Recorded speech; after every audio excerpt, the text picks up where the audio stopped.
Hello, everybody. Welcome back to the TheFreeRotation podcast. I realized I said hello like I was speaking British. Hello, governors. Hello, governors. Welcome back to the TheFreeRotation podcast. And I'm joined today by my old chap, Chris. Oi! And this lovely lass, Angela. Hello, governor. Hello, governor. And if you haven't figured it out, we're traveling back to the great old country of England for some more stuff to talk about.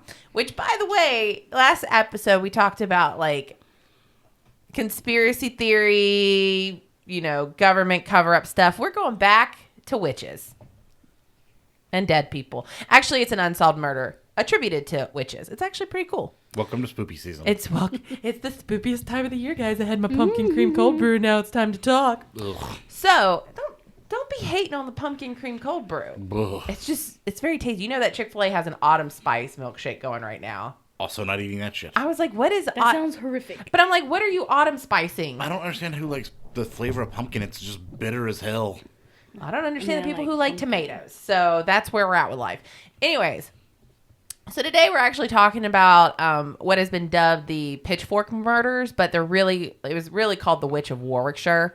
It took place in a little hamlet in Lower Quinton in 1945. And we'll get a little bit more into a backstory that happened even before that. But this area called Moen Hill, it's fairly well known to be sort of like a supernatural base. Apparently, there are a lot of Celtic legends about where this hill was created. I believe that it was like a god kicked a rock, and it rolled down, and the saints stopped it from like hitting the church. So that hill became like a hill. He's having a bad day. Fuck this rock. He was basically like, fuck this rock, and it became the hill. So, but it's a very like superstitious place.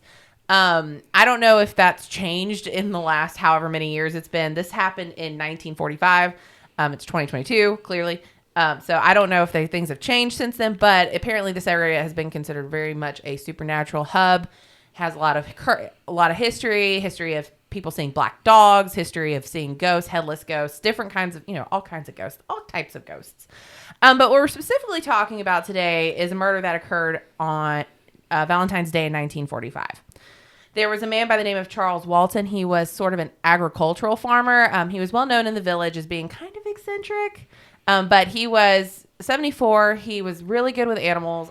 People would say that he would be able to have birds land in his hands and he could feed them and he would talk to the animals. Mm-hmm. And he was just a kind of quiet, recluse guy who... How is he sort of an agricultural farmer? Also, what other farmers are there?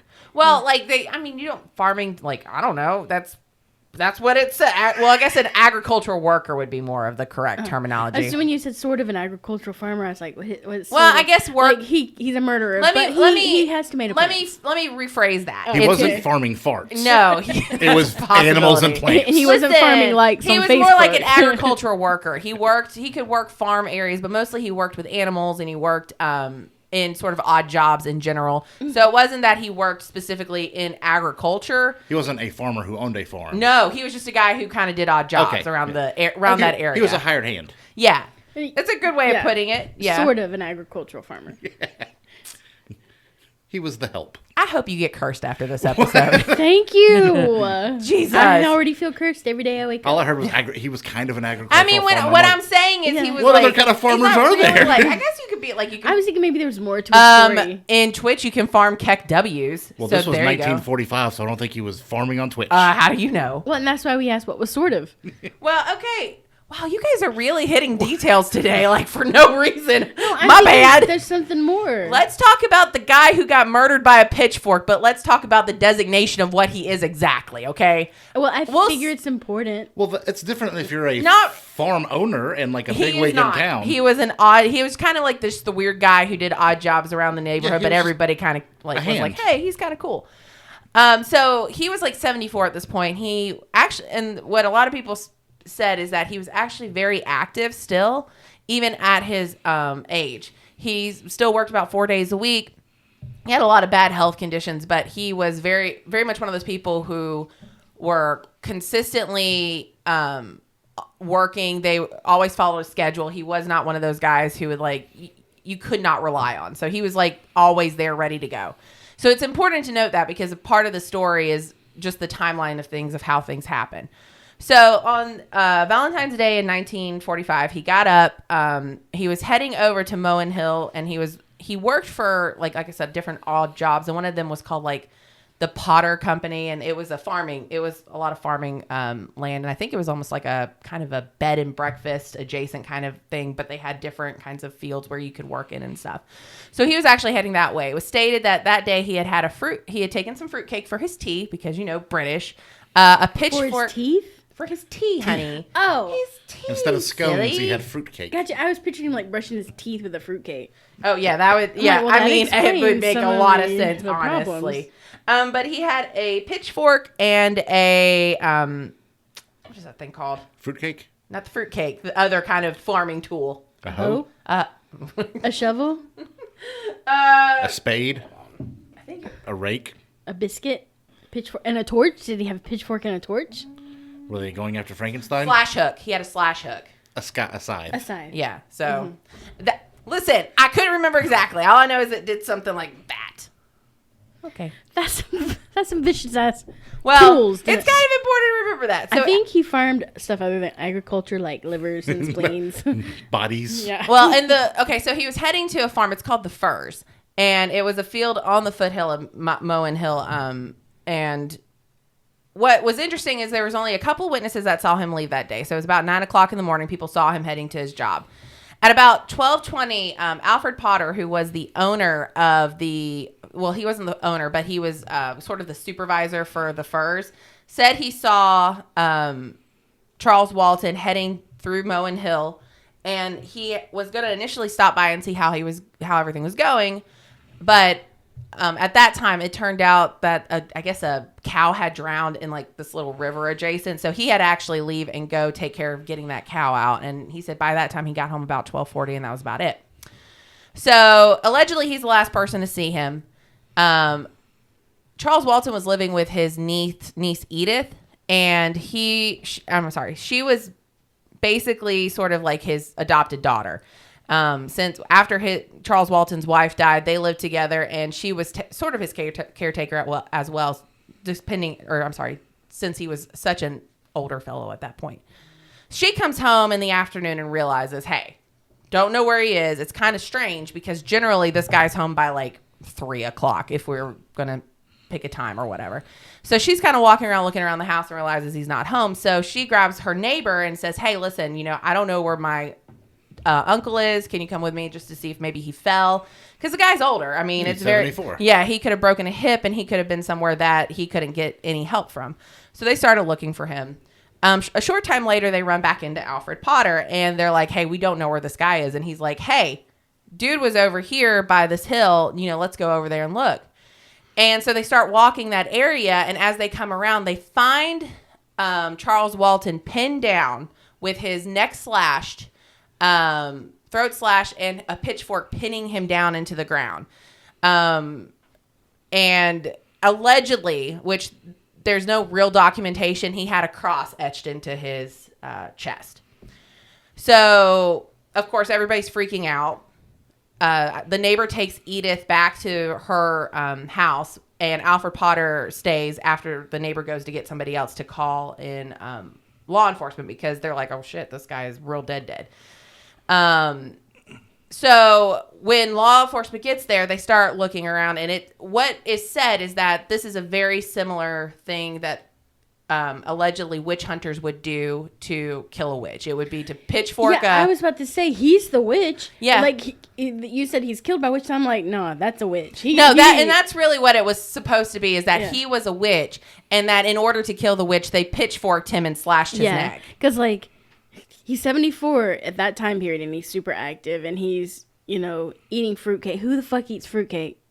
A witch. A lot of Brits.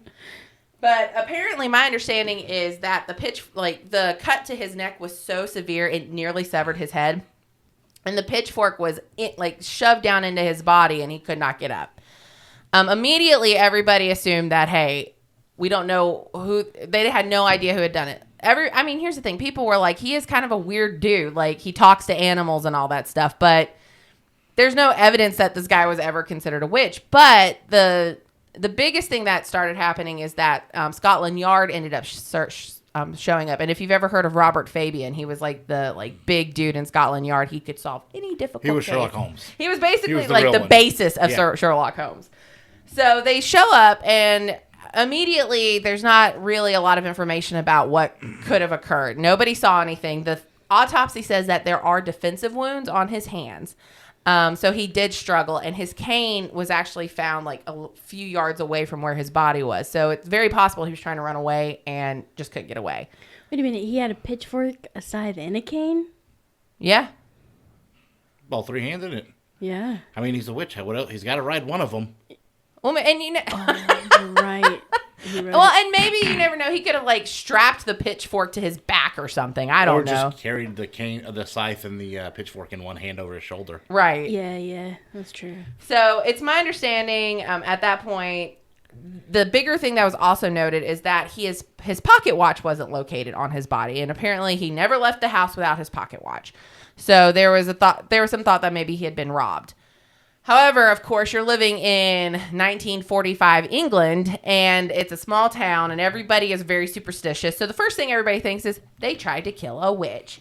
So it's my understanding that at that point, there were a ton of suspects interviewed, but there was never a definitive conclusion. There was also talk, and I can't confirm this because it's been mentioned in different websites, but it doesn't have any verifiable proof if this is true. But when law enforcement was trying to interview townspeople, they wouldn't talk. And that was what the thought process was there would be a curse on them if they mentioned who actually did it, and that they would die shortly after. I've only read that in 2 places, so I don't know if that's true or not, but they had a very difficult time interviewing suspects, and they had very few witnesses that would either come forward or even talk to law enforcement in general. But even then, I mean, you have to think, if he was working off on this farm and going into a field where you assume he had to be either cultivating hay or wheat, or if he's got a scythe and a pitchfork, some grain. Yeah. He's harvesting a grain. Yeah. Not going to be a lot of people around to see anything at all. The witness is probably the last guy that saw him walking was like, yeah, okay, he's going to work. Yeah. Yeah. So, I mean, this is 1945 rural England. Not a lot of people hanging around the farms. Yeah. By the way, listeners, you're going to hear some thudding and some scraping. It's the kitties. It's the cat loving on the mics. And, yep. Aggressively. We can't always edit this out. Yeah, so you just might as well. I mean, unfortunately, that's just part and parcel of this podcast. Yeah. When you hear this, I'm trying to lure them away, but it didn't work. Well, and I believe one of the other cats is sleeping in her chair. Oh, she's biting him. Yeah, she is not happy. They're going to share it. But also, wasn't there some stuff found that was missing from a cottage out there that had been robbed? I didn't read anything about that. There are several accounts of similar similar stories occurring where people were having their house broken into, and part of it was that was it the guy who did it? And I'll get into that a little bit. There is a suspect that's an actual person that wasn't related to witch. When I originally read this, apparently the farm was we think of it now like a B&B, but it had a hotel built into it. Yeah. And apparently it had cottages that you could stay in and rent on the property, but that weren't used by the farm hands or the overseers themselves. Well, and we'll get to that in a second. Okay. So there was, when we're talking about Charles Walton specifically, the supernatural element of it, people were really weirded out by the fact that he could calm animals down and all that stuff. But that's a dude who just happened to be working with animals for years. Yeah, people do it with horses all the time. Yeah, and apparently what really led people to believe that there was some sort of connection to witchcraft, which I think if you come back now looking at it, there's a lot of mental health illness. I'm completely claiming that this is not a witchcraft or whatsoever. It's just interesting that it's been dubbed the Witch of Warwickshire just because of the way the killings were. But in that area, I would say about 70 years prior to Charles Walton's murder, in 1875, another woman is murdered a few miles away with a pitchfork by a man claiming that she was a witch. A pitchfork? A pitchfork. But by a man? Oink, oink. And she got... well, she was in her 70s as well. But he basically came at her one day while she was shopping, killed her with a pitchfork, and claimed that she was leading a coven of 15 witches and that he was going to use this method to kill all of them. And it said that she was stabbed multiple times in front of multiple witnesses. And my understanding is there's a possible link between the two, Charles Walton and Anne Tennant, where she could have possibly been his great-grandmother. So there's this idea that she was possibly a witch, and then a few years later, her great-grandson is also murdered. But it was very clear the guy who killed her was coming off like cuckoo for Cocoa Puffs. So also, rural England in the 1870s probably related to most everybody in town. Yeah, absolutely. One way or another, and it's absolutely. Yeah. So I mean, that was the big sort of connection that started it being considered like the pitchfork murders and all that stuff, because both of them were murdered in a very similar fashion with the same idea that this pagan rite is how you kill witches if you're going after them. So because pagans known for killing witches, not Christians. Well, not that pagans were killing witches, but that the pagan idea that the only way you can kill a witch is with a pitchfork and then cutting a cross across them. Why would pagans cut a cross? Because Christianity is the only way to save somebody. Well, so it would be a Christian idea of what they think the pagans believed. I can understand stabbing with the pitchfork and getting the iron in, because that is pagan. That iron kills supernatural. And maybe it is. I mean, I don't claim to understand what this guy is. Yeah. Venture a lot of this is word of mouth stories. Yeah. So probably very uneducated. Again, this is very rural England in the 1800s. Yeah. Probably an older folk going, you know what? You know who his great-grandmother was. Yeah. Or somebody. And think how he gets birds to land in his hand. Yeah. Well, yeah, that's probably the after effect of the murder itself, because in this area, I mean, it's not like you're going to have murder. Like, you're not in metro Atlanta having a murder a day. No, like, you're going to have to link it back to some sort of commonality, I guess. And this isn't even like London in the 1800s, which is more of a bustling city. We're in the country. Yeah. And it is stated, like, the whole cross idea, his autopsy notes were available. That's how they knew about the defensive wounds. They mentioned how he was actually killed. I believe, and I mean, if this would be anybody, if you're slashed by your neck and your head's nearly severed, that's what's going to kill you. But there's never mention of any cross on his body. So that's more so of a legend, if anything. Yeah. Because, when somebody gets murdered with a pitchfork in the 1840s, the first thing you're going to think is because he's a witch and we had to kill him. So it was, it's become sort of a legend since then. Allegedly, nobody in the town will talk about it. If you go to Warwickshire to talk, like if you ask them about the pitchfork murders or anything like that, they're very close-minded. Well, no, like 90 years ago. No, like people are like, I'm not there. What they say is they're still family members and we're not going to speak about it. Mm-hmm. What was his throat cut by? The scythe. Okay. Is it possible, as someone who has recently, shall we say, been graceless, okay, and missed a single stare and ended up like 16 feet away in a crazy, is it possible he tripped, fell, yeeted his stuff, and they just came down happening to... The pitchfork would be tough. And by tough, I mean almost impossible. Yeah, think about even a person stabbing it through. It would be hard. Breastplate, bones, ribs, like that's a hard shove. Mm-hmm. I doubt gravity's going to do that. But what if he went to like stop it from falling on him and he accidentally yeeted it into himself? And then the scythe comes down and just... And his cane like flies. Final Destination? Well, and his cane flew... Or he tripped forward and fell on the His defensive wounds were against gravity? So Angie's theory is a giant, in nature, like one of those Rube Goldstein machines. Yes. He tripped, fell, threw everything. A ball fell into a hoop. It launched a catapult and a trebuchet that launched the pitchfork into his chest. Trademark Acme. Yeah. I was going to say, that's like some Final Destination bullshit. Yeah. Like, this guy got off the airplane and the airplane crashed and this is what happens. I would say you could trip and fall onto a scythe. That part would be reasonable-ish. You can almost make an argument you can accidentally fall on a pitchfork, but not like it's stabbed Well, that's through. The thing is, like the scythe, you'd have to have it stabbed upside down into the ground, yeah, held vertical, while you leaned into it and fell without putting your hands up to stop it. I don't think he killed himself on accident. Just saying. And that's the conspiracy theorist. Or, the devil.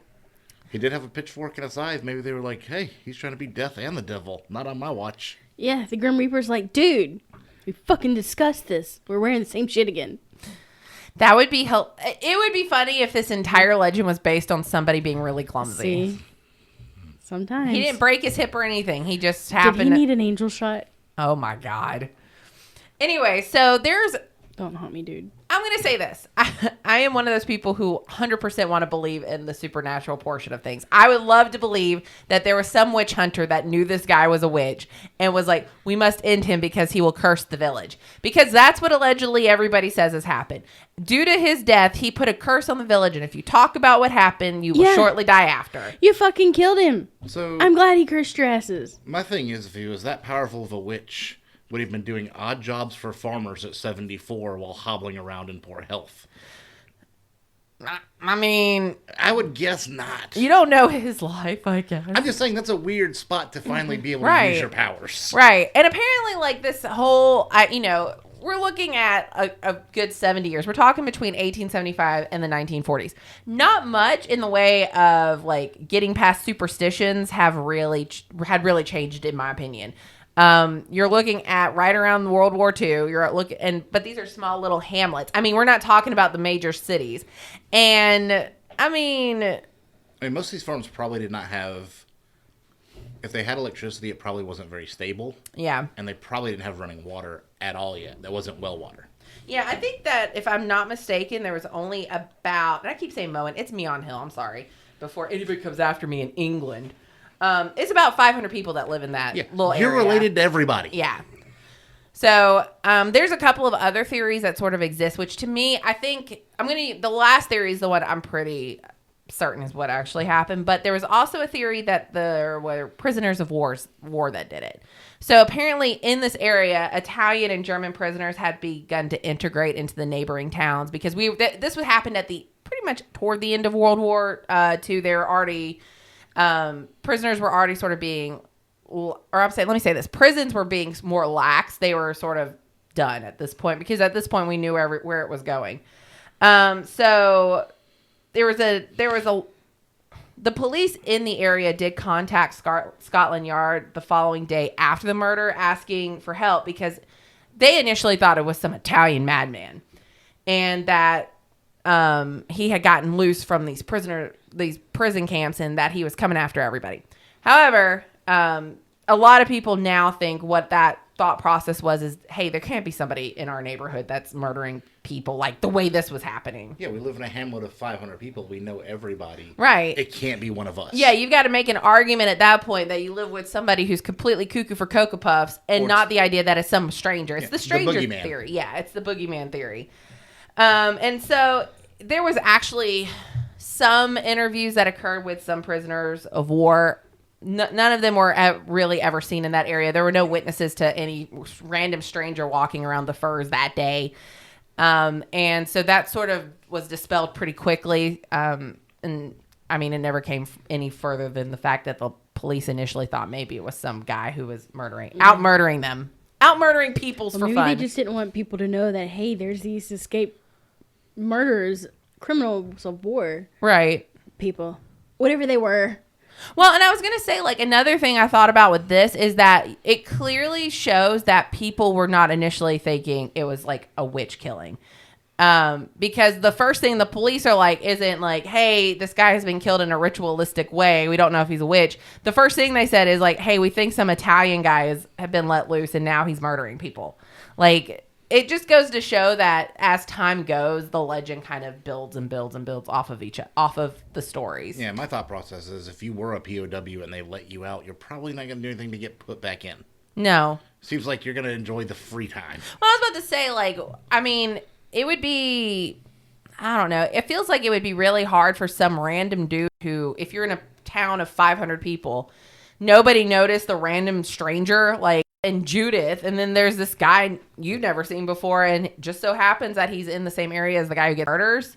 Like, if it was just some random madman stranger dude, people would be like, yeah, there's just rumor. People just assume that it was somebody in the town, but it definitely was. We don't talk about it because there's family members who still live here, and it's like, oh, that means somebody knows something.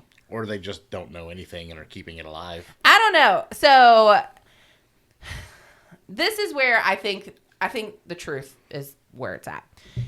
Uh-oh. Kitty. Yep, that was Cat again. Hello, Kitty. Dun, dun, dun, dun. So if you remember, I was talking about a guy named Alfred Potter. He was sort of one. He's Harry Potter's dad. Yes, Harry Potter's dad, Alfred Potter, also Italian. Anyway, and he was also a butler to Batman. Yeah, that makes a lot of sense. Yeah. Man, that would be a crossover. I'd watch. Would be a pretty good crossover. But if you recall, this is sort of he's sort of in a supervisory role. I think his family actually does own. And the name of the place like Potter's Farm or whatever. Well, the company is like LL Potter Company or something Potter's like that. Field. But I don't know if it's like a great nephew who just works there and is hoping to ascend. Yeah, but he was kind of in a supervisory role working there. And he actually came under suspicion once they actually started investigating it, since he was the last to see Charles Walton, which, of course, everybody, initially everybody's like, he's, just because he's last saw him doesn't mean he did it. But there's a lot of, if we're talking real evidence, here's the evidence against this guy. Allegedly, at the time, he had been told, he had told police that he had been paying Charles more than what work he was actually doing. But later, when they started investigating his bank statements, what was clearly being shown is that he was allegedly paying a ton of money to his workers, but he was paying them like low income and skimming off the top. That's just business. I mean, it's just business. That happens everywhere. Right. And so... And again, there's no one back then. You have to think there was no one to catch him doing that. Right. If shit didn't go awry. Well, and if you're not like, if you're sort of in a supervisory role and nobody's questioning you, like if you have no other higher up questioning you, there's nobody's going to check that. If they have and you have to think they probably, if this is it's an LLC, like a big company, they have pay scales set up. Right. And everything back then is probably cash. Yeah. So like, if you're like, okay, this daily workers get $25. You yourself as the foreman can tell them, hey, I'm hiring at $20 a day. You keep $5 from each one of them. If there's 10 of them, you've made $50 on top of your salary that day, and there's no one to check for it. Right, and the thing about all of this is that when they were interviewing his actual workers, they were saying to police that he actually was telling them he had difficulty paying them. So you could see where allegedly he was paying people, but he was either pocketing the difference of it, or like, hey, I'm only gonna be able to give you $7. I know I owe you 15, and then he keeps the 8. Yeah, you can choose 0 or 7. Like that's where we're at. Yeah, unfortunately, that's just the way it's rolling. So, as stated previously, like they were talking, Edith and the neighbor who were looking for him had stated that he had said that he was last to see him, and he helped look for this guy. Like he pretty much led him to where the guy was killed, if you think about it. Surprising. So, well, he did see where he was going, though. Yeah, he knew where he was supposed to be. Yeah. So they just walked that way. Yeah, like he was supposed to work in Field E today.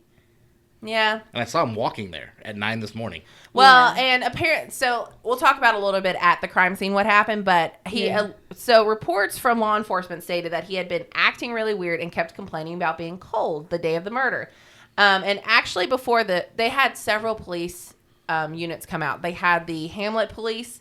They did have Stratfordshire police, which is where it's all located. That's sort of the bigger police. And then they had Scotland Yard show up. So it was like the big level, like it went up levels of who showed up.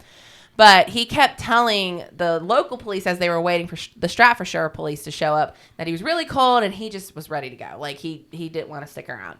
So he ended up leaving before the main police of the area showed up. And it turned out his version of the story actually didn't line up at all. So, if you remember, he stated to Edith, the niece, that he was, and I'll expand on this a little bit. He said he was going to go get a drink, like go to the pub over at, in this area, and get a drink for lunch. And he saw Charles walking at about 12:20. And he figured what he would do is he would have have lunch, go check on Charles, and then dip out. Well, he said it about that time is when he got the notification about the drowned. They said the drowned heifer, but it just amuses me when I say that. But it's a drowned cow.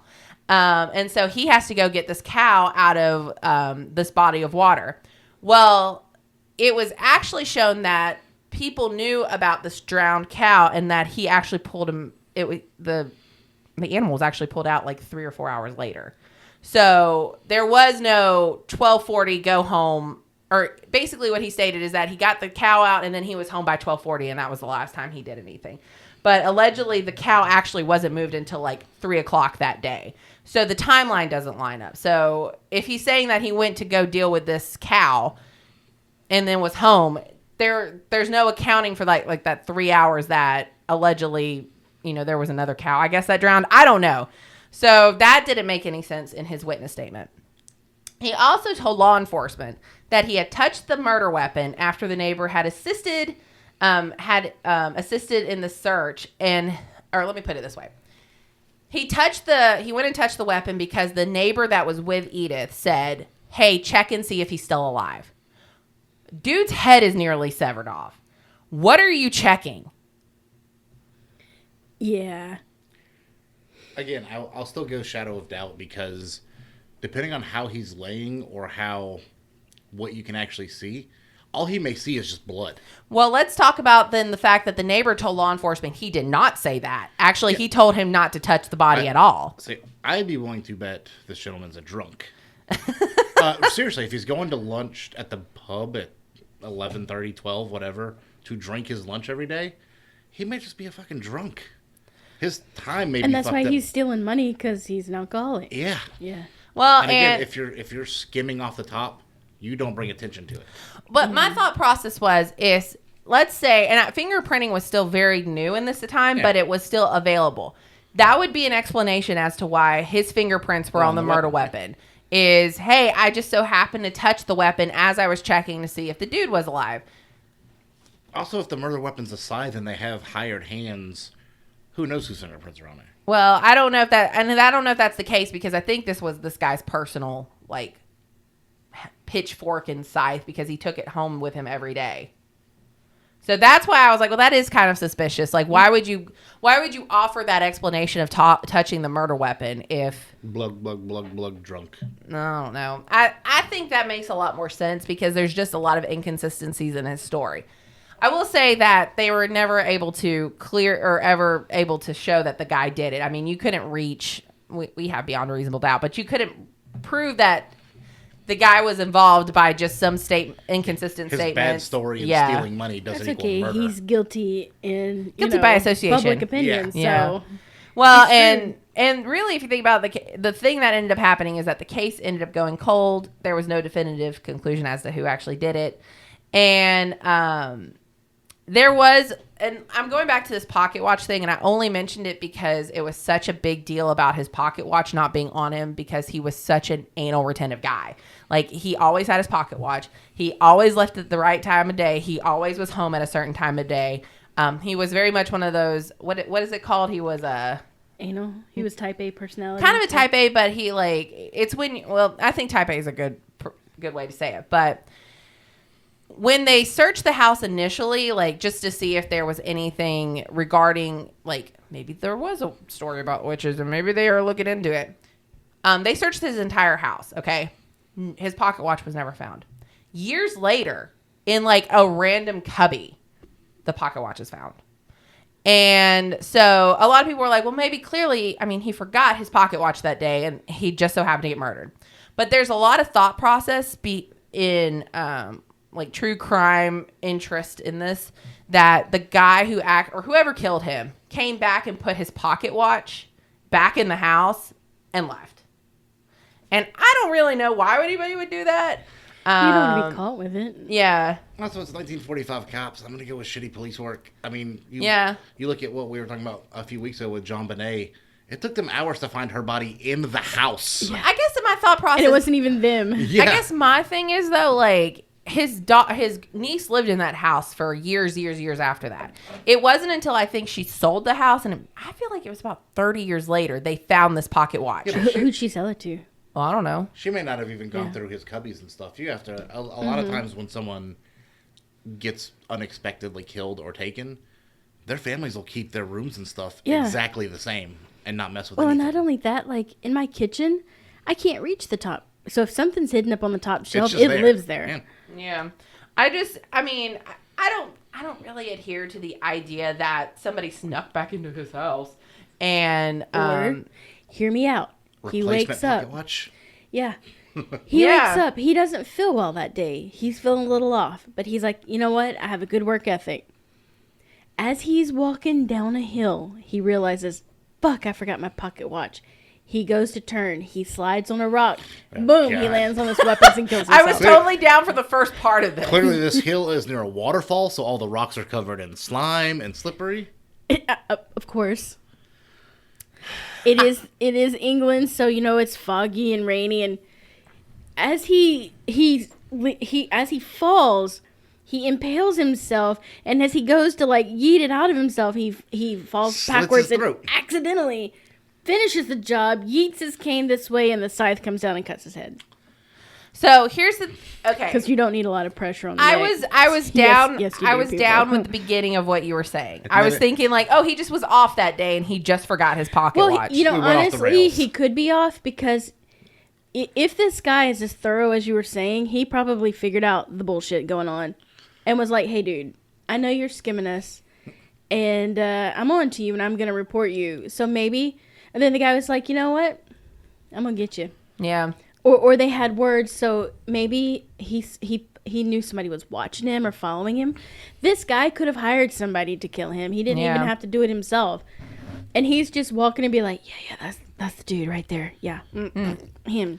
Yeah. But if I even think the cat is stalking me weirdly in the morning, I forget shit to work. So when I was researching this the first time, I had come across where there had been one of the cottages at the Potter's LLC, whatever. It's the furs, yeah. One of the cottages, all the silver candle holders and all had all been stolen. So all the actual silverware, the candle holders, anything that was valuable had been taken, and they weren't sure if it was before or after the murder, but the way it was looking is it was before. Yeah, and nobody had noticed Yeah. until people started searching. Yeah, because they didn't use them all the time. Right. So somebody, when they were doing the inspections and everything, they're like, where the hell's all the silver? Yeah.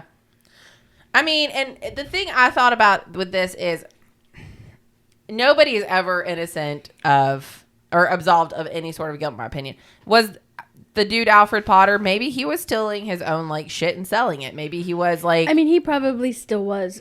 Or but workers with all were the doing it. stuff getting stolen, that kind of makes you think there really was some escaped Or the thing no one really thinks about, it's 1945 England and there's rationing going on. Yeah. Mm-hmm. Someone local may have been stealing shit and old man may have caught him. Right, met him on that out of the way path to the out of the way wheat field. Yeah, as they were carrying a sack full of stolen silverware. Yeah. Because what I think that you have to grow wheat way away from your other vegetables because doesn't it sap the earth or something?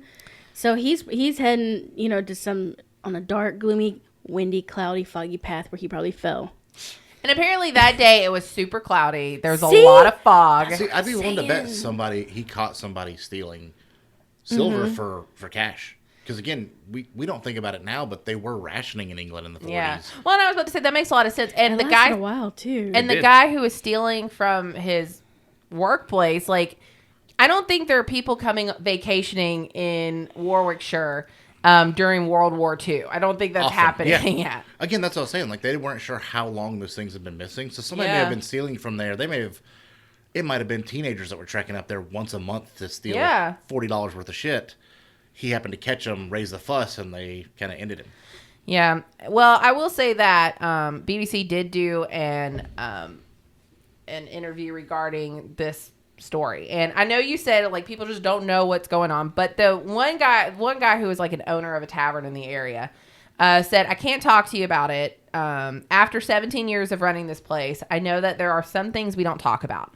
Talking about it would upset people, and there's no sense in alienating people in a small village like this. In cases like this, there's always somebody that knows something. Someone knows what happened, but for the sake of relatives and for not upsetting people, no one will say." And to me, I'm like, what pisses me off about that is the dude was killed. I get that you don't want to upset somebody's fragile emotional state, but it's been how many years now? 70. Yeah. If whoever you're going to upset about it, either the person who did it is dead or the person who is related to the guy who did it is really fucking old, in my opinion. But again, it may have been, and that makes sense to me, more along the lines it was somebody local that was stealing. Yeah. Or their kid. Yeah. And there may have been rumors. And again, that may be why they called in Scotland Yard, was because the local cops would have been locals. Yeah. They'd have heard all the rumors. Yeah, I mean, it went from the local local cops to Stratfordshire, which if you're thinking of it, it's almost like if city cops to county cops. Yeah, and well, even and then we ended up with the state cops, like GBI coming in. So I mean, I don't know.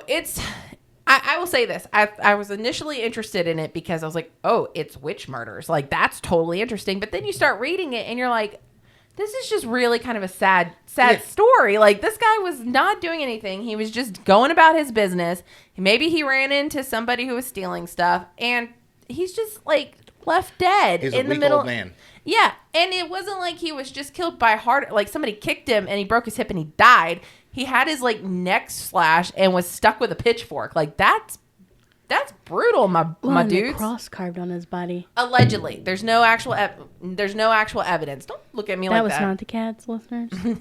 See, I look at it as more like he tried to stop somebody. They took his pitchfork and threatened him back. He didn't back down. They stabbed him in the damn chest.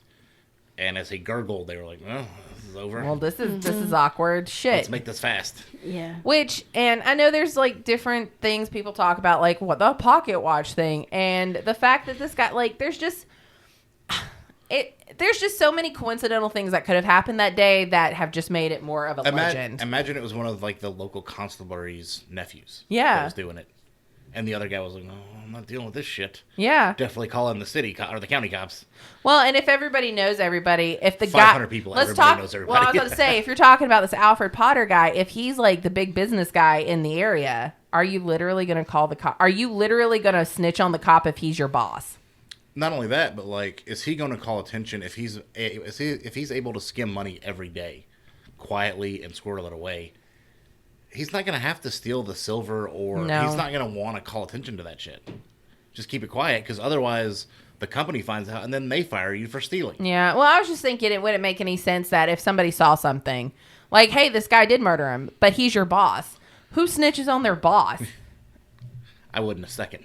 Mm-hmm. My boss sucks. Yeah. You snitch on yourself? Or Casey?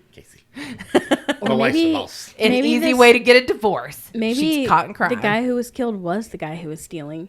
Maybe. And they got sick of it and been like, dude, we're all in this together and you're stealing from us. There's no telling what else he was doing. And I guess, but I think he got by the whole village, and that's why they're like, nobody talks about it. But I feel like somebody would have said, like, you know, hey, guy was stealing, because they talked about... No, not if it's vigilante justice on behalf of the town. But not like, yeah, and I get that, but I'm saying, like, there would have been a mention of it. All the people talked about is that this guy was kind of weird. He was kind of a recluse. He went to work every day consistently, regardless of the fact that he was old, and he talked to animals. Well, think about it right now.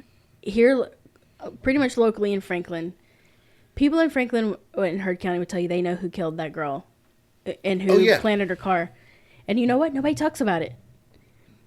Nobody talks about it. It's still a really small country town. And they don't talk about it out of fear and just out of Well, and I kinship. get that. My point being is, like, somebody I think would have said, hey, that old guy that got murdered, we all know he was stealing shit. Like, that would have been something I think somebody would have That said. gives them all a motive to kill him. Yeah, but even with that, you look at it with Franklin, it's 100 times bigger than this town we're talking about. Yeah. And Franklin's nowhere. Yeah.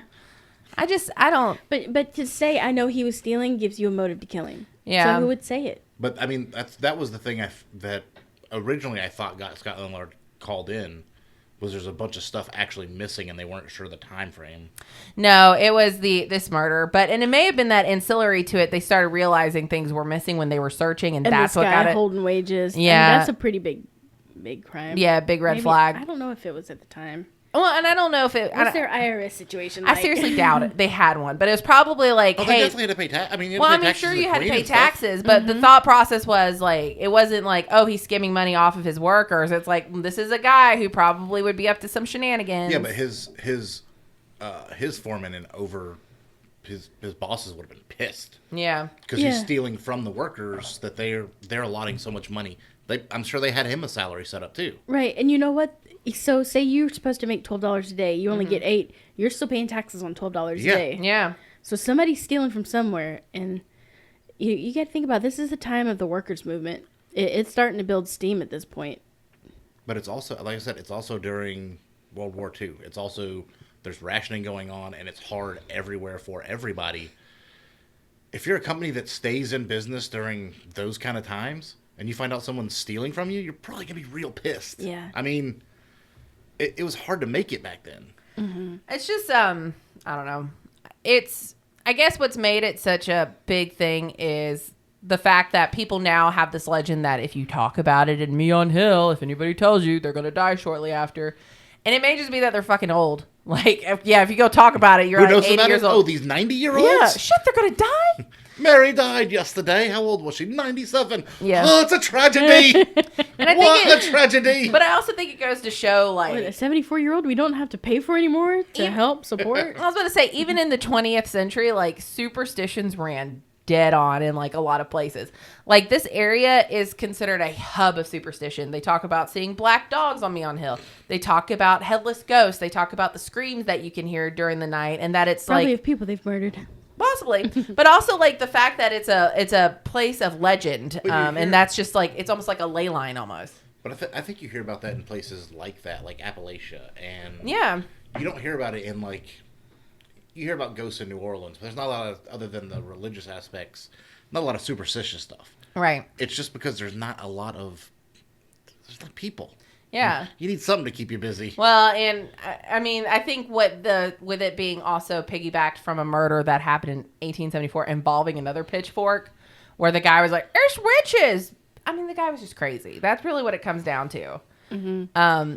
But I would love to do an episode in Appalachia. But we wouldn't think about it like if down here you wouldn't think if a farmer got hurt by a thrasher, like a big farm equipment, you wouldn't think it was a witch. But that was their farm equipment back then, was pitchforks, scythes, mules, plows. Like, that's what they had to use. Well, and I guess the fact that the guy was murdered in such a way that people in the neighborhood assumed that it was a way you would kill a witch, because you got to pitchfork them.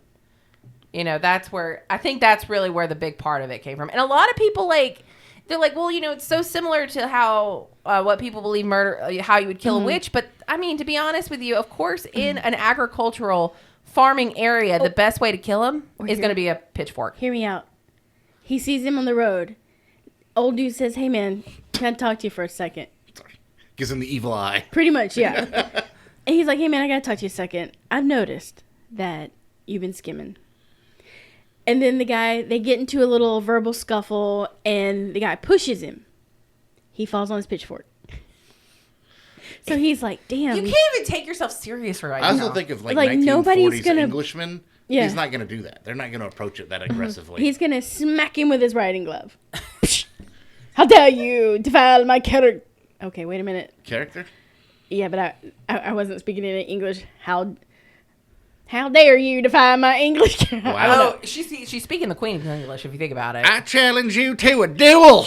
You bastard. But when he hits him, he falls because he's got a bad hip. Remember, he's on a cane. Or he kicks his cane out from under him like somebody threatened to do to me at Dragon Con.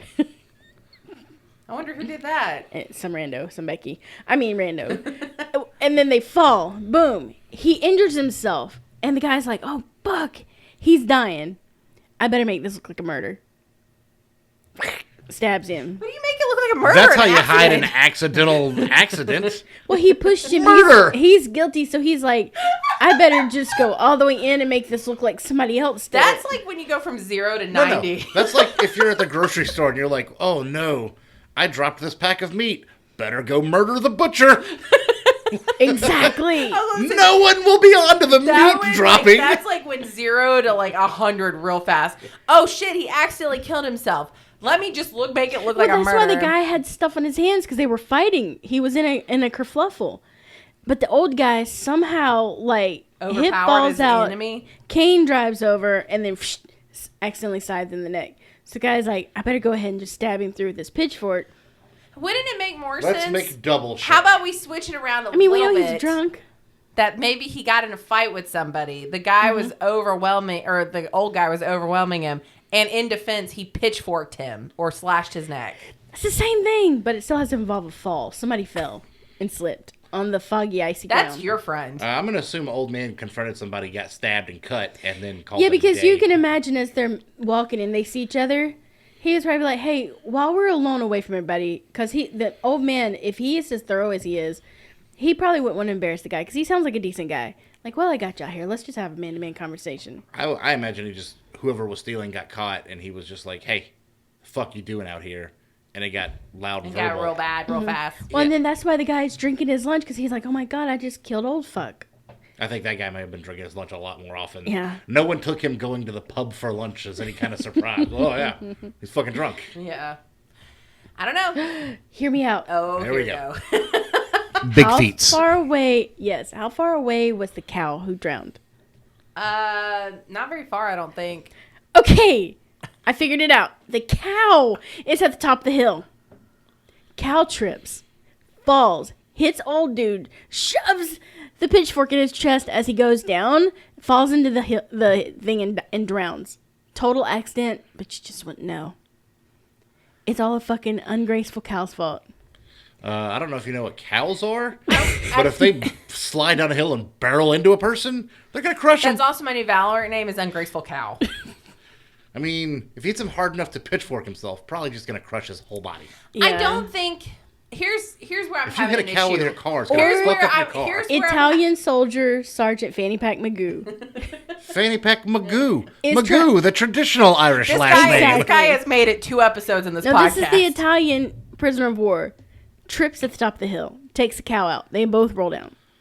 I want to point out that this is also happening around the time that the Antarctica explorations are about to start happening. So Fanny Pack Magoo is very busy. Oh my God, you've But got a lot also, to do. can I point out to you once again, guy lying on his back, pitchfork straight down body.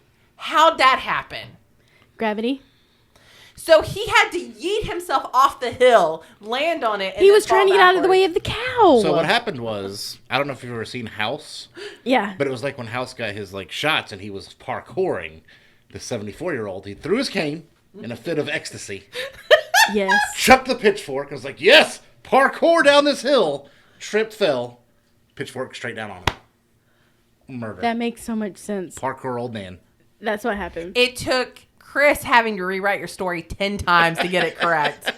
Listen, Also invoking the name of Hugh Laurie and House. which As makes a it make reference. even more sense. Once again, You know, I like it. So here's where but we're he at. accidentally scared the cow when he yeeted it. So the cow comes rolling down the hill. Can I just ask you what Final Destination movie this is? Is it 6 or 7? How many are there really? It's- Like 5? It's Finished 74 5. because the man was 74. This is the precursor to the So, movies. what we Hello, learned today- 1945. Yeah. It's What we've learned today. pre-Final Destination. Yeah. It's a pre-flight check-in. It's the stop before the Yeah. end. Exactly. It was like a Okay. All right. Well, okay. Next to the last stop. How about, I think we should I think it would be fun to do an Appalachian episode, We can. though. Yeah, I think that would be pretty cool.